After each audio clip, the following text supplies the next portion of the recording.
from funny to money. I tried it. I did say Pretty good. It was all right. It kind of worked. Today's Money Watch, we are talking about, we're just going to save myself, saving for retirement.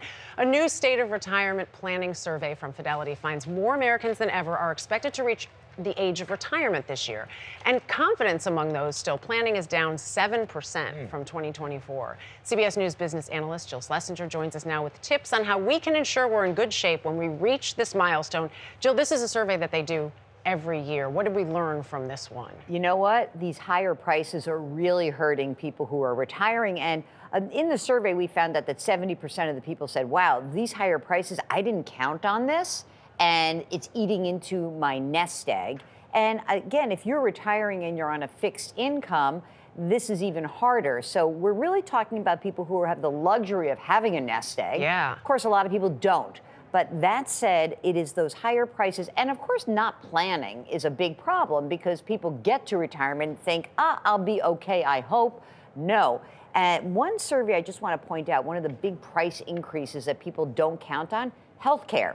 And Fidelity Investments said that they estimate that if you're retiring right now, you're 65, you're going to pay $165,000 over the course of your retirement in healthcare costs. Wow. So it is important to get ahead of this. So the problem, of course, is that planning for retirement starts years before you actually retire, and you make an assumption of how much you're going to need. But now we don't have assumptions for this new environment that we're in because of these tariffs. So what do people do? Okay.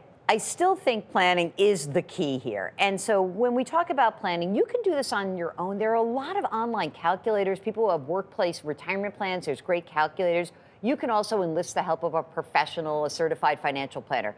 But here's the special sauce of retirement planning.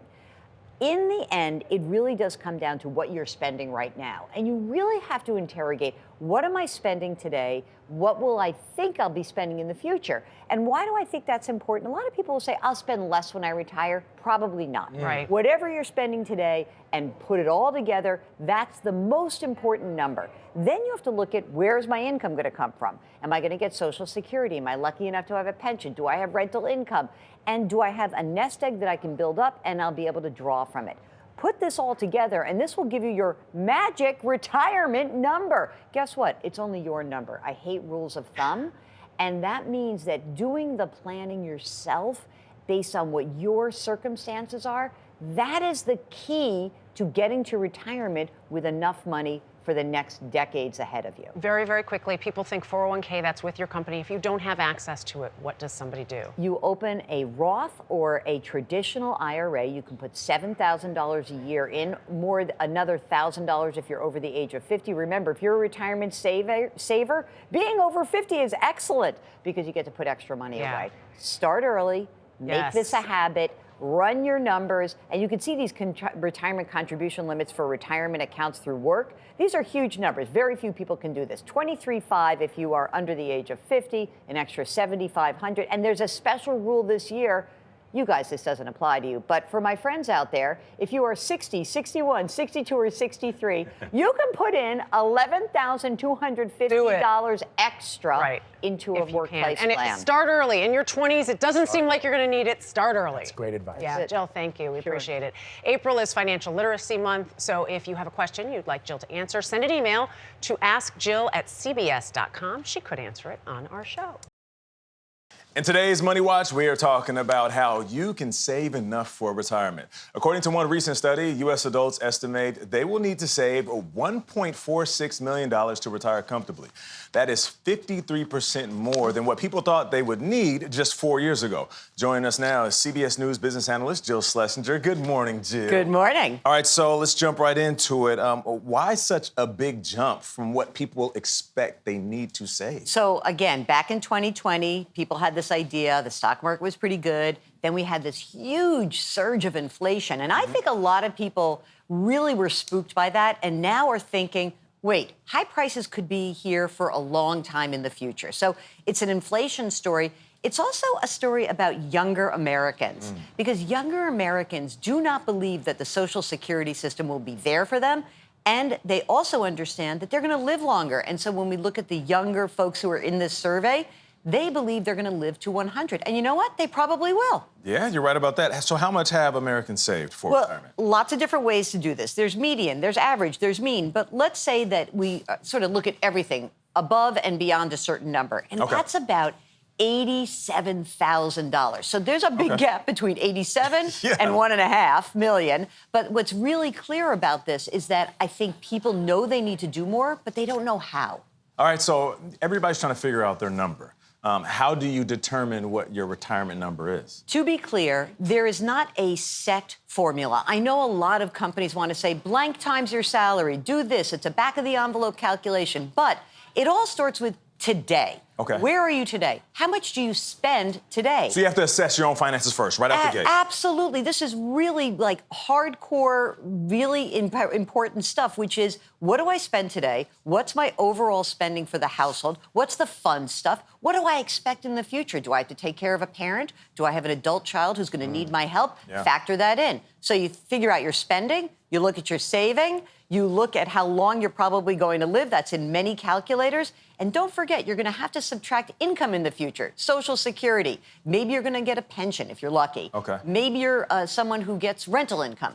When you factor it all in, you go to the web and you plug into one of these retirement calculators. Okay. Here's what I got. It's going to say, you're not doing enough. And then you've got a series of choices. Do I work longer? Do I spend less?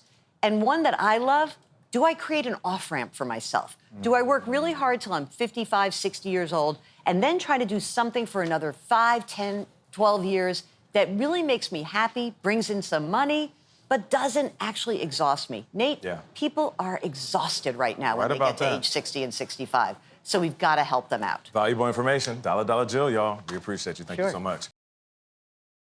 There is no one-size-fits-all when it comes to hobbies, but one Georgia couple, Eric and Karen Vonk, turned their love of farming and their love of rum into a business after retiring. Talk about retirement. Now, 25 years later, critics say their company, Richland Rum, is making one of the best-tasting rums anywhere. Wow. Skylar Henry introduces us to the couple whose rum is a byproduct of their love. We are in the first real growth month. You can say Eric and Karen Vonk's nearly 70 acres on the couple's sprawling estate is rich in spirits. They grow sugarcane, inspired by Eric's grandfather. He taught me as an impressionable kid and teenager the difference between rum made from molasses, which is a byproduct of sugar making, and rums made directly from fresh sugarcane. After retiring, the Dutch duo traded the hustle and bustle of corporate life for one on the farm in southwest Georgia. That's when it kind of all came together. Like, oh, here's an opportunity to buy some land. And maybe we can grow sugarcane and fulfill an old dream.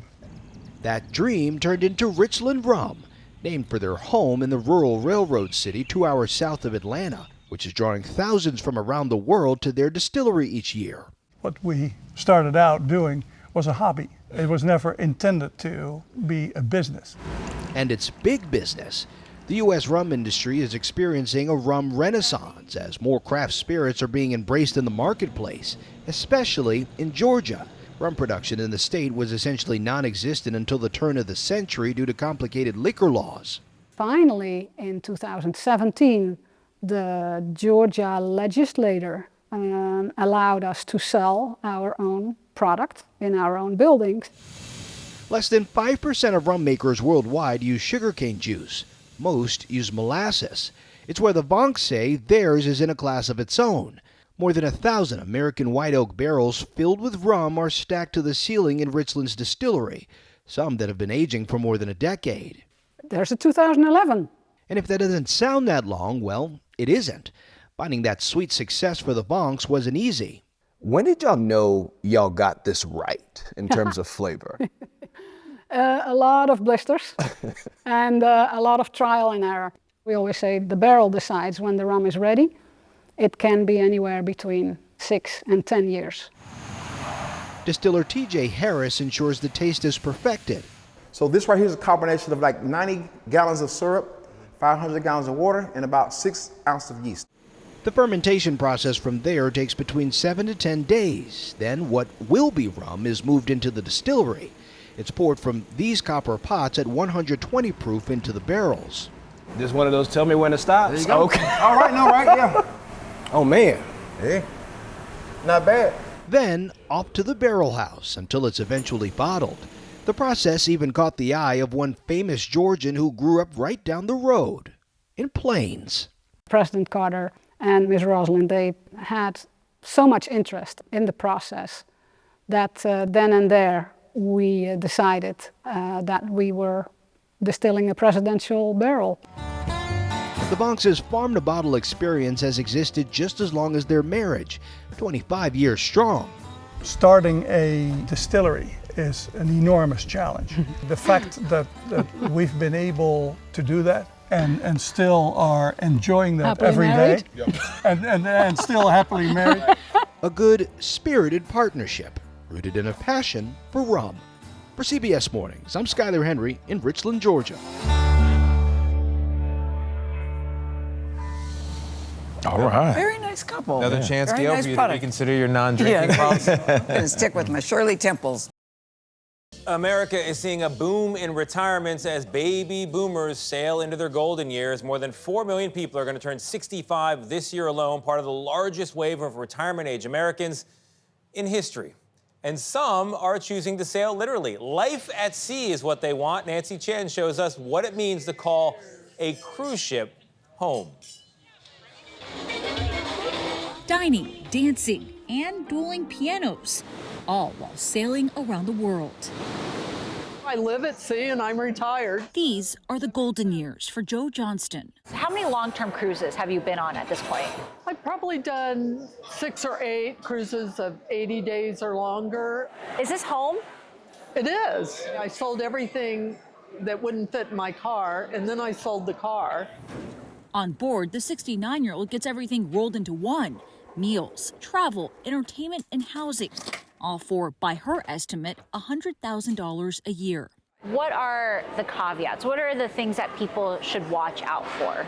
I think it's important to really track what you're spending in some way. So I can tell you last year how much I spent on per day on drinks or on shore excursions on average. We met Johnston on board Holland America's Grand World Voyage as it traveled from Florida to Grand Cayman. Her itinerary, over 124 days, will ultimately include Bali, Cape Town, and Barcelona. Cheers. Cheers. Lunchtime was alongside a group of friends she sailed with over the years. Did you know each other before all of this? No. No. We met on the ship. It's like you're traveling with a bunch of friends. Exactly. It is. And family. When you talk about loneliness and isolation among older Americans, it seems like this is such a wonderful way to connect with people. Absolutely. The cruise line, but also my friends that I've met. They're so welcoming and they look after you. A loyal following is one reason why Holland America has kicked off 2 of these cruises simultaneously for the first time. According to travel site Cruise Critic, more companies are adding longer haul trips, voyages that last 3 to 6 months. At least a dozen world cruises are being offered this year alone. A residential cruise even launched last fall, where you can buy a cabin for $130,000 and up. Could it ever be cheaper to retire at sea than on land? Sure, one could argue. It's all predicated on how you were living when you were on land. Charlie Branch is a New York-based financial advisor. He says clients have been getting more creative about retirement since the pandemic. You are seeing more of your clients coming to you with these non-traditional approaches? Coming off of COVID, being at home, it's given them some perspective in terms of what they want their lives to look like from this point on. Some are going and doing things that they've always wanted to do and never had a chance to. We're definitely seeing an uptick in that. Hello, hello. As for Joe Johnston, she has cruises booked for the next 2 years and no plans to stop. I've come to appreciate politics around the world, how people everywhere are more alike than they are not, and just how beautiful the world is. Retirement at sea may sound pretty appealing, but a big factor to consider is healthcare, because while there is a doctor on board many of these ships who handles basic needs and emergencies, make sure to talk to your doctor back home to see if it's really a good option for you. As always, it takes planning to make sure that you have the proper medications, and so you got to stock up when you are at home. But Nancy, on Dr. Odyssey, they handle everything. Ah, well, so they handle everything. I think it top to bottom. amazing. Yeah. If Katie doesn't change the passwords on our account, I'm making a You would down wanna payment. do it? Yeah, I'm going to do it. Does that include retiring or just all out? I'm retiring. If I could do it now, I would. But what else before I get carried away? Tony, you can. Thank you, Gail. I appreciate being wanted. What else should people be looking out for? Well, travel insurance is a big must, according to the people that we talked to on all this, but it can be costly. Also, taxes. Just because you are at sea and away from the United States for a long time, you still got to pay up to Uncle Sam. I don't know. Is the taxman really going to come out in a little dinghy and get you? You'll be fine. Nancy, thank you very much.